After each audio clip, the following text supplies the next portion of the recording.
The room thought they were watching my life fall apart. They had no idea they were watching it begin. That was the thought running through my mind as I stared at the divorce papers lying on a polished mahogany table in the middle of a Christmas party. My name is Nathan Mercer. I was 51 years old that winter, and I had been married to Olivia for 23 years. Around me, the Hayes family estate glowed with warmth and celebration. Crystal chandeliers sparkled above us.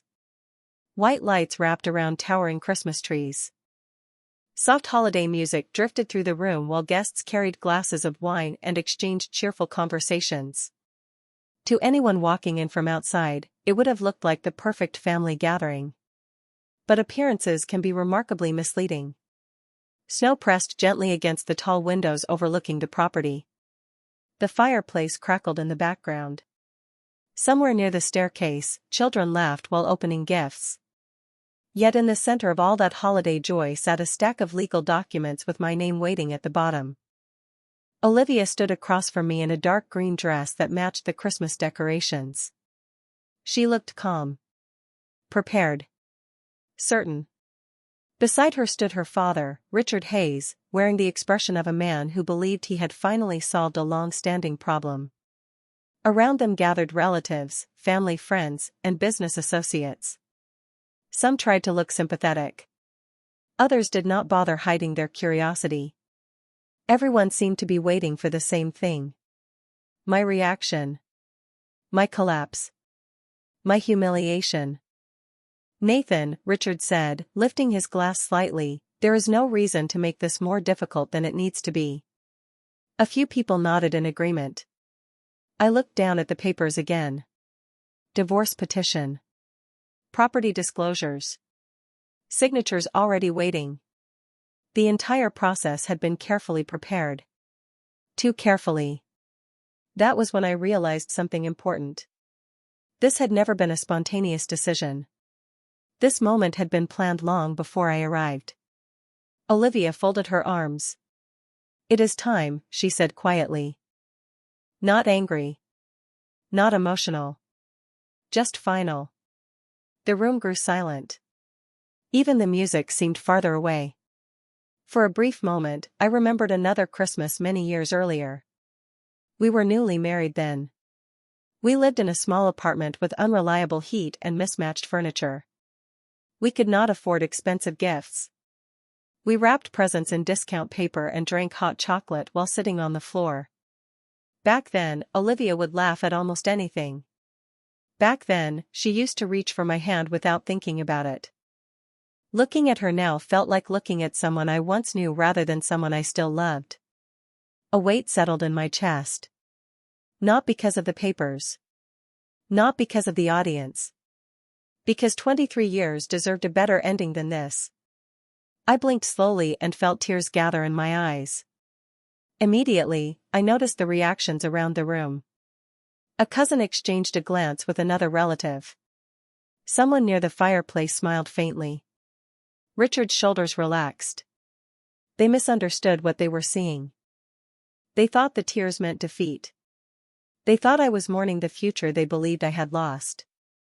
The truth was far different. I was grieving the past. Grieving the version of us that no longer existed. Grieving every warning sign I had ignored because I wanted to believe things could still be fixed. Olivia watched me carefully. Perhaps she expected an argument. Perhaps she expected anger. I gave her neither. Instead, I picked up the pen. The room became perfectly still. Snow continued falling outside. Candlelight reflected across the polished table. Every face seemed frozen in anticipation. I looked at the signature line one final time. Then I signed my name. Nathan Mercer. The sound of the pen touching paper felt strangely loud. A quiet wave of relief moved through the room. Several people smiled. One guest even laughed softly. They believed the story was over. They believed they had just witnessed the end of my life as I knew it. Looking back, that was the moment everything truly began. Because 3 days earlier, I had received a phone call that changed absolutely everything. 3 days before that Christmas party, I was sitting alone in my home office watching snow drift across the backyard when my phone rang from a number I did not recognize. The clock on the wall read 7:43 in the evening. Olivia was attending a holiday event with friends, and the house was unusually quiet. I almost ignored the call. Most unknown numbers were telemarketers or wrong numbers. Something made me answer anyway. "Mr. Nathan Mercer?" a calm voice asked. "Yes." There was a brief pause. "My name is Jonathan Reed. I apologize for contacting you without notice, but there is a matter that requires your immediate attention." The voice was professional, measured, and impossible to read. I leaned back in my chair and glanced toward the snow-covered trees outside. "What kind of matter?" Another pause followed. "One involving your grandfather." That immediately got my attention. My grandfather had passed away more than a decade earlier. He had been a quiet man who rarely spoke about money, business, or family history. Most of what I knew about him came from long afternoons spent fishing at a small lake near his farmhouse. "I think there must be some mistake," I said. "There is no mistake, Mr. Mercer." His answer came quickly. "What I am calling about has been prepared for many years. It is finally time for us to meet." The phrase lingered in the air after he said it. It is finally time. I sat forward in my chair. "Meet about what?" "I would prefer to discuss the details in person." He gave me an address in Manhattan and requested that I come the following morning. No explanation. No clues. Just a time, a location, and a promise that the matter was important.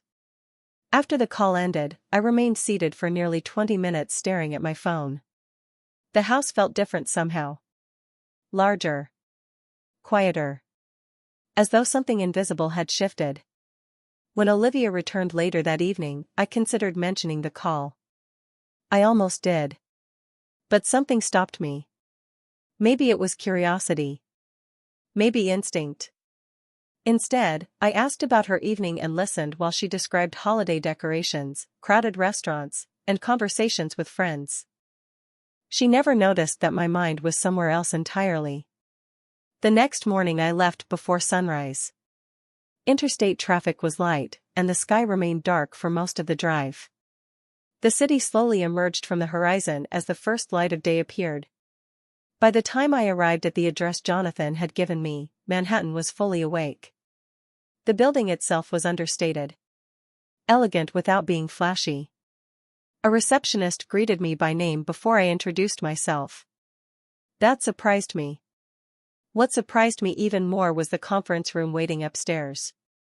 Floor-to-ceiling windows overlooked the city. A polished table stretched across the center of the room. Several folders rested neatly on one end. Jonathan Reed stood beside them. He appeared to be in his early 60s. Gray hair. Dark suit.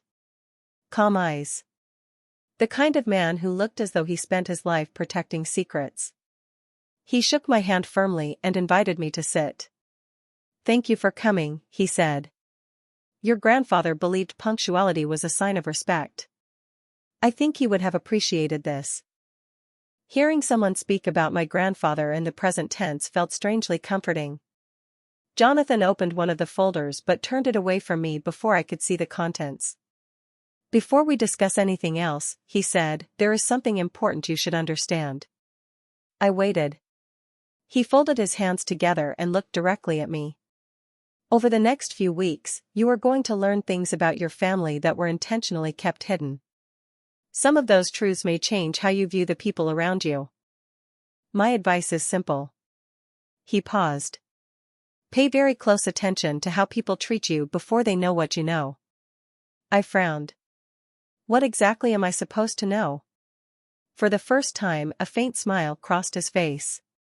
"That," he said, "is what we are here to discuss." At that moment, I had no idea that his words would become the most important warning of my entire life.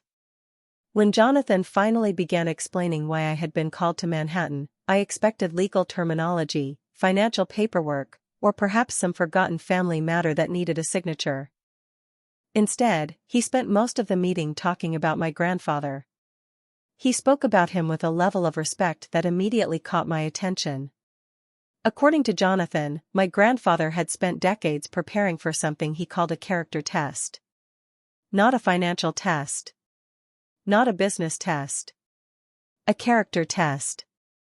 The phrase sounded unusual, but before I could ask more questions, Jonathan closed the folder and told me there were still documents being finalized. He promised we would meet again soon. The entire drive home felt surreal. I had gone to Manhattan searching for answers and returned with even more questions. Yet strangely, my thoughts did not stay focused on the mystery.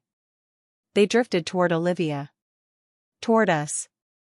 Toward the life we had built together. There was a time when people envied our marriage. At least that was what they told us. Looking back, I understand why. We met when neither of us had much. No impressive titles. No luxury homes. No carefully curated social image. Just two people trying to build a future together. I still remember the first time I saw her. It was at a community fundraiser in Hartford. She was helping organize the event, and I spent nearly 10 minutes pretending to study a raffle table because I could not think of a clever way to start a conversation. Eventually I introduced myself anyway. The conversation lasted 15 minutes. Then 30. Then nearly the entire evening. By the end of the night, I knew I wanted to see her again. Our early years were simple. We rented a small apartment with thin walls and outdated appliances. The kitchen barely had enough space for two people. The bedroom window rattled whenever strong winds moved through town. We loved it. Some of our happiest memories happened there. Friday nights meant takeout containers spread across a coffee table we bought secondhand. Sunday mornings meant coffee, pancakes, and plans for a future we were convinced would be amazing. Back then, success felt easy to define. We wanted a home. Stability. Family. Time together. Nothing more complicated than that. When we eventually bought our first house, we celebrated by eating pizza on the living room floor because our furniture had not arrived yet. Olivia laughed so hard that night she nearly spilled her soda. I remember thinking that if life stayed exactly like that forever, I would be perfectly happy. But life rarely asks what version of happiness we want to keep. Years passed. Careers advanced. Responsibilities grew. The house became larger. The dinners became fancier. The guest lists became longer. Somewhere along the way, appearances started mattering more than they used to. Especially to the Hayes family. Richard Hayes had always been ambitious. He measured progress through visible achievements. New cars. Larger homes. Expensive memberships. Important connections. At first, his attitude barely affected us. Then little comments began appearing during family gatherings. Harmless observations. Comparisons. Questions about promotions. Questions about income. Questions about future plans. Individually, they seemed insignificant. Together, they created pressure. Pressure that slowly settled into our marriage without either of us acknowledging it. The hardest part was not Richard. It was Olivia's silence. Every time a comparison was made, every time someone suggested I lacked ambition, every time another relative treated life like a competition, Olivia said less and less. She never openly agreed with them. She simply stopped disagreeing. Looking back now, I think that was when the distance first appeared. Not during a major argument. Not during a dramatic confrontation. During ordinary dinners around polished tables while everyone smiled and pretended everything was fine. The tragedy of most broken marriages is that they rarely collapse all at once. They fade slowly enough that people convince themselves there is still time to fix everything. As I pulled into my driveway after returning from Manhattan, I saw Olivia standing in the kitchen through the window. She looked exactly the same as she always had. Familiar. Comfortable. Yet for the first time in years, I found myself wondering whether I truly knew the person waiting inside. The following day felt ordinary on the surface. That was what made it so unsettling. Olivia moved through the house exactly as she always did. She answered emails at the kitchen counter. She spoke about holiday plans.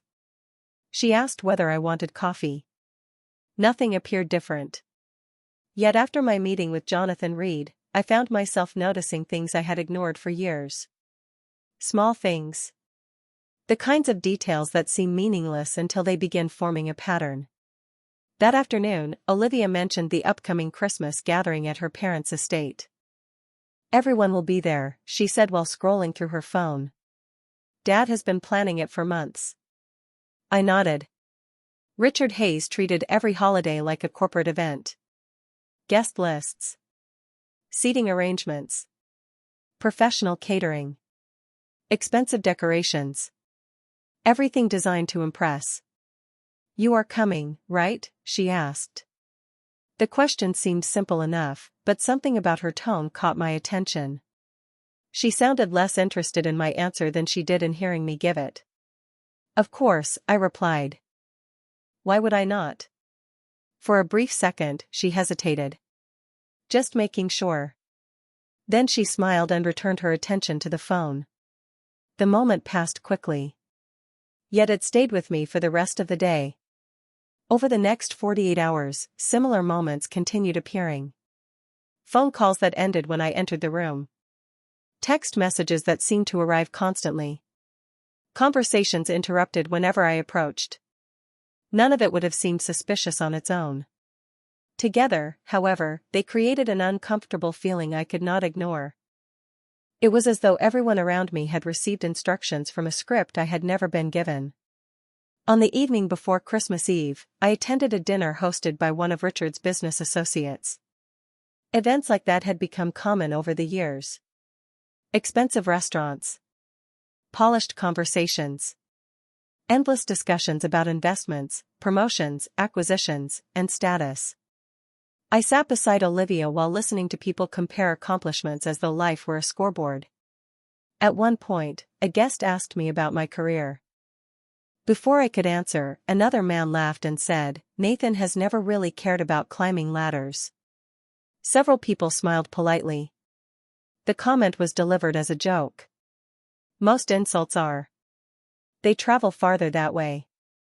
I smiled and moved the conversation forward. Years earlier, Olivia would have challenged comments like that. She would have defended me immediately. Now she simply took a sip of wine and remained silent. That silence stayed with me long after dinner ended. Later that night, as we drove home through falling snow, the roads nearly empty, I found myself looking through the windshield and remembering my grandfather. He used to say that people reveal themselves gradually. Rarely through dramatic moments. Usually through patterns. Through repeated choices. Through small decisions nobody believes are being noticed. At the time, I thought he was talking about business. Now I wondered whether he had been talking about life. Christmas Eve arrived beneath a gray winter sky. Fresh snow covered the neighborhood. Church bells echoed from downtown. Families carried wrapped gifts into houses glowing with holiday lights. Everything looked peaceful. Everything looked normal. Around noon, my phone rang again. Jonathan Reed. I stepped outside onto the back porch before answering. Cold air rushed against my face. "Good afternoon, Nathan," he said. "I simply wanted to check in." "About what?" I asked. "About whether you are paying attention." The question caught me off guard. I looked across the frozen yard. "Paying attention to what?" "To people," he replied. "Especially today." His voice remained calm. The answers you need are often visible before anyone speaks them aloud. Before I could ask another question, he wished me a Merry Christmas and ended the call. I stood there for several seconds staring at the phone. Then I slipped it into my coat pocket and walked back inside. Olivia was finishing preparations to leave for her parents' estate. She looked elegant. Composed. Confident. Watching her gather her things, I felt a strange mixture of familiarity and distance. We had shared more than 2 decades together. Yet somehow she felt farther away than ever. Looking back now, that was the last ordinary moment before everything changed. Because by the end of that evening I would finally understand why so many people seemed determined to make sure I attended that Christmas party. The drive to the Hayes estate took a little over 40 minutes, yet it felt much longer. Snow lined both sides of the road, reflecting the glow of holiday decorations from nearby homes. Olivia spent most of the trip looking out the passenger window. Occasionally she checked her phone. Occasionally she smiled at something she read. We exchanged only a few words. The silence between us was not angry. It was something worse. Familiar. The kind of silence that develops when two people stop expecting to be understood. By the time we turned through the iron gates of the estate, darkness had settled across the Connecticut countryside. Thousands of white lights illuminated the property. The main house stood against the winter sky like something from a magazine cover. Valets guided luxury vehicles through the circular driveway. Guests in formal attire moved between the entrance and the grand foyer carrying gifts and bottles of wine. Everything looked perfect. That was the problem. The more perfect something appears, the more carefully I have learned to examine it. Inside, the atmosphere was warm and elegant. A towering Christmas tree dominated the center of the foyer. Crystal ornaments reflected light in every direction. Holiday music drifted softly through hidden speakers. Richard Hayes greeted guests near the staircase like a politician working a crowd. He shook hands. Smiled for photographs. Told stories. The moment he saw me, he crossed the room. "Nathan," he said warmly, placing a hand on my shoulder. "I am glad you made it." The comment sounded harmless, yet something about it felt deliberate. "Not glad you are here. Glad you made it." As though my attendance had mattered more than usual. "Would not miss it," I replied. Richard smiled a little too quickly. "Good." Then he disappeared into another conversation. Olivia soon joined a group of relatives near the fireplace, leaving me alone beside a refreshment table. That part was not unusual. Over the years I had become surprisingly skilled at standing alone in crowded rooms. What felt unusual was how many people seemed interested in where I was. Relatives I barely spoke with stopped by to make small talk. Family friends asked whether I was enjoying the evening. Even guests I had never met introduced themselves. Individually, none of it seemed strange. Together, it felt coordinated. Almost as if people were quietly confirming my presence. As the evening continued, I began noticing other things. A man in a dark suit arrived carrying a leather briefcase. He was not dressed like a guest. He was dressed like someone attending a meeting. Richard greeted him personally and guided him toward a private sitting room near the library. A short time later, Olivia entered the same room. The door closed behind them. 10 minutes passed. Then 15. When they finally emerged, their expressions were composed, but not relaxed. My instincts immediately sharpened. Something was happening. The pieces were beginning to connect. Around 7 o'clock, dinner was announced. Guests moved into a magnificent dining room illuminated by candlelight and chandeliers. Place cards had been arranged carefully around a long polished table. I found my seat and glanced at the names nearby. Richard sat at one end. Olivia sat directly across from me. The man with the briefcase occupied a seat near Richard. Interesting. Throughout dinner, conversations flowed easily around the room. Travel plans. Investments. Holiday traditions. Yet every time I looked up, I caught someone studying me. Not openly. Briefly. Then looking away. It reminded me of an audience waiting for a performance to begin. Halfway through dessert, I noticed Richard exchange a glance with Olivia. She nodded almost imperceptibly. Then she looked down at her plate. My stomach tightened. Not from fear. From certainty. Whatever had been planned was approaching. Suddenly Jonathan Reed's words returned to me with perfect clarity. Pay very close attention to how people treat you before they know what you know. At that moment, I finally understood. This gathering had never been about Christmas. Christmas was simply the setting. The real purpose of the evening had been arranged long before the first guest arrived. And within the next few minutes, everyone in that room would stop pretending otherwise. Richard Hayes rose from his chair and lightly tapped a spoon against his glass. The sound was not loud, yet it immediately pulled every conversation toward him. Laughter faded. Guests turned their attention to the head of the table. The room settled into an expectant silence. Richard smiled as though he were about to deliver a holiday toast. Before we finish dinner, he said, there is one important family matter we need to address. A few relatives exchanged knowing glances. Others looked toward Olivia. She lowered her eyes and folded her hands in front of her. Anyone who did not know the situation might have mistaken her expression for discomfort. I knew better. The man with the briefcase stood and stepped forward. Up close, he looked exactly like what he was. An attorney. Calm. Organized. Prepared. He placed the briefcase on the table and removed a stack of documents. The sight of them surprised nobody except the guests who had not been included in whatever plan had been unfolding behind the scenes. Even then, their confusion quickly shifted into curiosity. Richard cleared his throat. Nathan and Olivia have reached a difficult decision. The words hung in the air. Nobody spoke. Nobody interrupted. That alone told me everything. If this announcement had truly been unexpected, there would have been questions. Shock. Concern. Instead, there was only quiet observation. Olivia finally stood. We have grown apart, she said softly. For a long time now. She paused before continuing. After careful consideration, we believe it is best to move forward separately.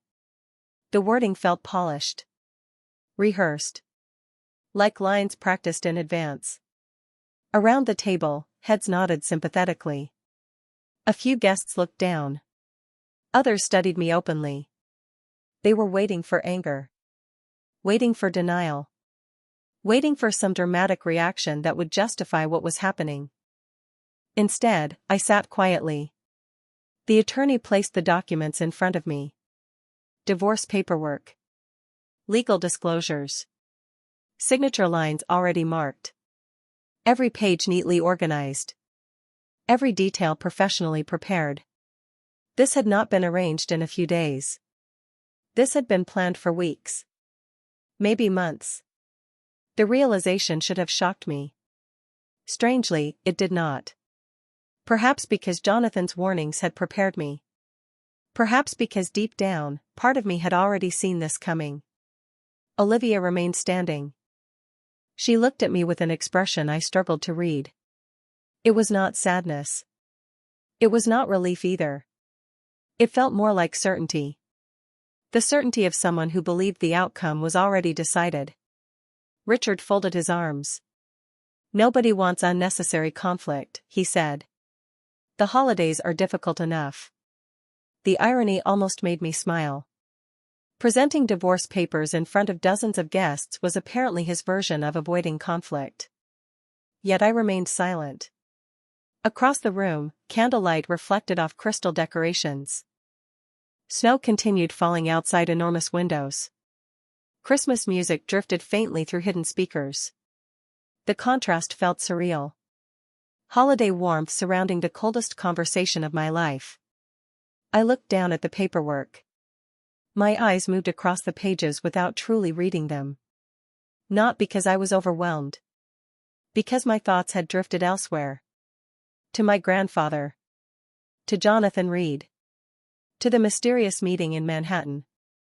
During our conversation, Jonathan had revealed very little. Yet one statement remained lodged in my memory. Some truths reveal themselves only when people believe they have nothing to lose. Sitting at that table, I finally understood what he meant. The papers were not the revelation. The behavior surrounding them was. Every glance. Every smile. Every carefully rehearsed sentence. All of it exposed something far more valuable than any legal document ever could. It exposed character. I lifted my eyes and slowly looked around the room. Family members. Friends. Familiar faces gathered beneath Christmas lights. People who had shared holidays, anniversaries, and years of memories. Many could not meet my gaze. A few watched openly. One cousin actually seemed excited. That hurt more than I expected. Not because of the divorce. Because it showed how long some people had been waiting for this moment. Then my attention returned to Olivia. 23 years. Countless memories. Endless conversations. A lifetime that now fit inside a stack of paper. For the first time that evening, I felt genuine sadness. Not for what was ending. For what had already ended long before either of us admitted it. And as my hand moved toward the pen, one thought became impossible to ignore. Whatever secret my grandfather had left behind, it was no longer the most important thing waiting for me on the other side of this night. Nobody spoke as I wrapped my fingers around the pen. The silence felt heavier than any argument could have. Candlelight flickered across the table. Snow drifted beyond the windows. Somewhere in another part of the house, distant Christmas music continued playing, completely unaware that an entire marriage was being reduced to signatures and legal language. I looked down at the papers one final time. Then I signed. Nathan Mercer. The ink settled onto the page with surprising ease. No shaking hands. No dramatic hesitation. No last-minute speech. Just a name. 23 years condensed into a few seconds. The attorney immediately collected the documents and organized them neatly into his folder. Around the room, something changed. It was subtle, but impossible to miss. Shoulders relaxed. People exhaled. Several guests exchanged satisfied looks. One relative quietly whispered something that drew a small laugh from the far end of the table. Richard Hayes leaned back in his chair and lifted his glass. Olivia closed her eyes briefly as though a long process had finally reached its conclusion. They all interpreted the moment the same way. They believed I had surrendered. They believed the tears gathering in my eyes were proof of defeat. The truth was much more complicated. I was not crying because I had signed the documents. I was crying because of everything that had happened before them. I was mourning the life I thought I had. The marriage I spent years protecting. The conversations that never happened. The warnings I ignored because accepting reality felt harder than believing things would improve. Looking at Olivia across the table, I remembered dozens of ordinary moments that suddenly seemed priceless. The first apartment. The late-night conversations. The road trips. The plans. The promises. None of those memories disappeared because of a signature. That was what made the loss feel so strange. The paperwork ended a legal relationship.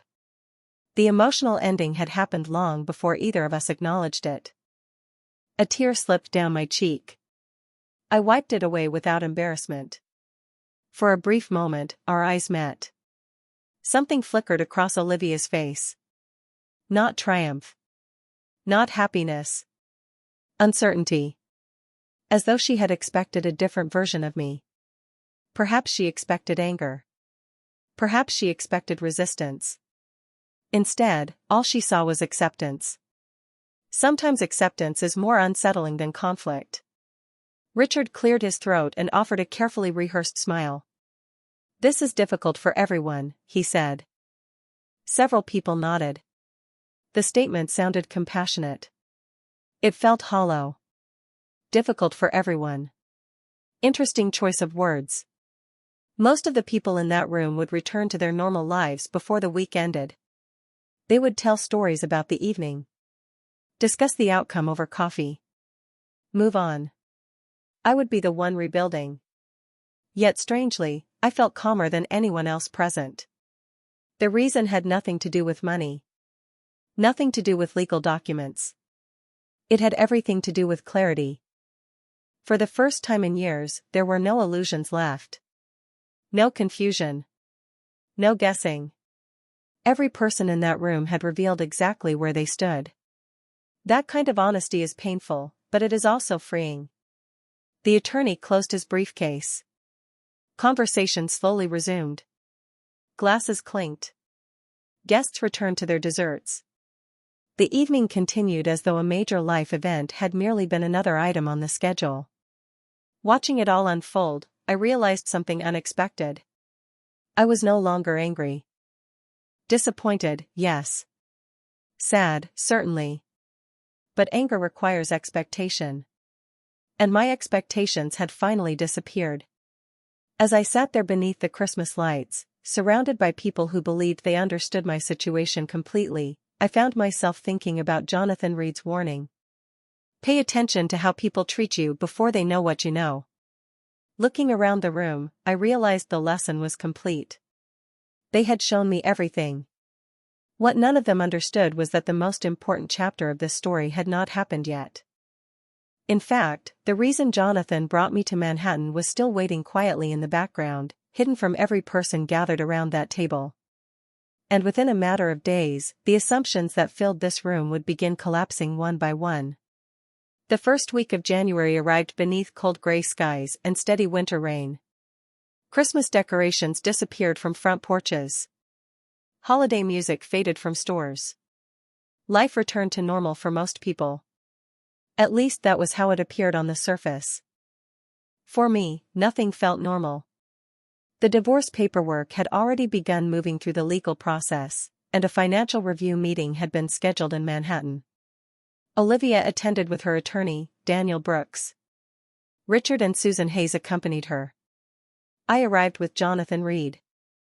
The conference room overlooked the city through enormous windows that framed a skyline covered by low clouds. Everything about the setting felt professional and controlled. Long polished table. Leather chairs. Neatly organized folders. No raised voices. No emotional speeches. Just paperwork. Daniel began the meeting by reviewing the marital assets. Bank accounts. Retirement funds. Real estate holdings. Investment statements. The discussion continued for nearly an hour. Olivia appeared confident. Richard appeared even more confident. Every question seemed routine. Every answer seemed expected. Watching them, I realized they genuinely believed they understood my entire financial life. That assumption would not survive much longer. Eventually Daniel closed one folder and folded his hands together. I believe we have identified all relevant assets, he said. Jonathan remained calm. Actually, he replied, there is one matter that has not yet been addressed. The room became noticeably quieter. Daniel glanced toward him. What matter? Jonathan opened a black leather portfolio resting beside him. No dramatic movement. No attempt to create suspense. Just a simple action performed by a man who understood the value of facts. He removed a thick folder and placed it carefully on the table. I recognized it immediately. It was the same folder I had first seen during our meeting in Manhattan. Olivia frowned slightly. Richard leaned forward. Daniel adjusted his glasses. Jonathan opened the folder and began arranging documents into neat stacks. Several years before his passing, he said, Nathan's grandfather established a protected family structure designed to transfer under specific conditions. Nobody reacted. The statement meant nothing to them yet. Jonathan continued turning pages. Formation documents. Certifications. Legal records. Each paper landed softly against the table. This structure remained confidential until activation requirements were satisfied. Daniel's expression tightened. He began reading more carefully. Olivia watched him instead of Jonathan. Richard watched the documents. Nobody interrupted. The activation process was completed recently, Jonathan continued. At which point ownership transferred according to the original instructions. Another document slid forward. Then another. The room remained completely silent. Finally Daniel looked up. "What exactly are we discussing here?" Jonathan answered with the same calm tone he had used from the beginning. "A multigenerational trust." Richard frowned. "What kind of trust?" Jonathan turned one page toward him. "One currently valued at approximately $700 million. Nobody moved. For several seconds, the only sound in the room came from distant traffic beyond the windows. Daniel stared at the document. Olivia stared at Daniel. Richard stared at the numbers. Susan blinked repeatedly as though she expected the page to change. Jonathan simply waited. Facts rarely require assistance. Eventually Daniel cleared his throat. 700 million? Jonathan nodded once. Approximately. Another silence followed. A very different silence from the one at Christmas dinner. That silence had been filled with certainty. This one was filled with disbelief. Olivia slowly turned toward me. For the first time in years, she looked genuinely confused. Not because of the money itself. Because she suddenly realized there were entire parts of my life she had never known existed. Jonathan continued presenting the documentation. Ownership protections. Transfer provisions. Separate asset classifications. Legal structures established decades earlier. Every page reinforced the same reality. The assumptions guiding their strategy had been wrong from the beginning. Nobody argued. Nobody accused anyone of deception. The paperwork was too clear for that. As I watched their confidence disappear, I expected satisfaction. Instead, I felt something else entirely. Relief. Because the documents were not revealing who I was.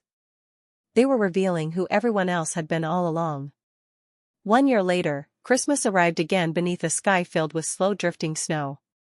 The difference was that this time I welcomed the season instead of enduring it. My home sat on a quiet piece of property in Vermont surrounded by tall pines and frozen hills. It was not the largest house I could have owned. It was not the most impressive. After everything that had happened, those things no longer interested me. What mattered was peace. Real peace. The kind that does not depend on approval, appearances, or other people's expectations. A fire crackled softly in the stone fireplace while warm light filled the room. Outside, snow covered the landscape in white. Inside, a Christmas tree stood near the window decorated with simple ornaments collected over the years. Some people imagine that life changes overnight after a major revelation. The truth is much quieter. Healing happens in small moments. Ordinary mornings. Honest conversations. New routines. Little by little, the weight of the past becomes lighter. The divorce had been finalized months earlier. There had been no dramatic courtroom battles. No public arguments. No revenge. Just facts, paperwork, and the natural consequences of choices people made for themselves. I had not spoken with Richard Hayes in a long time. I had spoken with Olivia only when absolutely necessary during the final legal process. Eventually even those conversations ended. For a while, I thought I would feel victorious. I thought discovering the truth about everyone around me would bring satisfaction. It did not. What it brought was clarity. And clarity turned out to be far more valuable. One evening, several months after everything was settled, Jonathan Reed delivered a final envelope. Inside was a handwritten letter from my grandfather. He had written it years earlier and left instructions that it should only be given to me after the transfer process was complete. I opened it that Christmas afternoon while sitting beside the fire. His handwriting looked exactly as I remembered. Steady. Deliberate. Familiar. The letter contained no discussion of money. No instructions about investments. No advice about business. Instead, it focused entirely on character. Near the end, one passage stopped me completely. He wrote that wealth does not change people. It simply reveals them. I read the sentence several times. Because after everything that had happened, I finally understood exactly what he meant. The events of the previous year had not transformed the people around me. They had simply exposed who they already were. The same was true for me. I learned that kindness should never be mistaken for weakness. I learned that self-respect matters more than approval. Most importantly, I learned that some endings are actually beginnings wearing different clothes. Outside, the snowfall grew heavier. Church bells echoed faintly through the mountains. Families gathered around dinner tables. Children opened gifts. The world continued moving forward exactly as it always does. I folded my grandfather's letter and placed it beside me. Then I looked out the window and smiled. Not because I had won. Not because someone else had lost. Because for the first time in many years, I was completely at peace with my life. Looking back, the night everyone believed they were witnessing my downfall became the night that gave me a second chance. Before this story ends, I would love to know your thoughts. What do you think hurt more, the divorce itself or discovering what people truly thought all along? Stories like this remind us that character often reveals itself when circumstances change. And if you enjoy journeys about resilience, difficult choices, unexpected truths, and the quiet strength required to start over, I hope you will join us again for another story. Sometimes the most important victories happen long after everyone else thinks the story is over.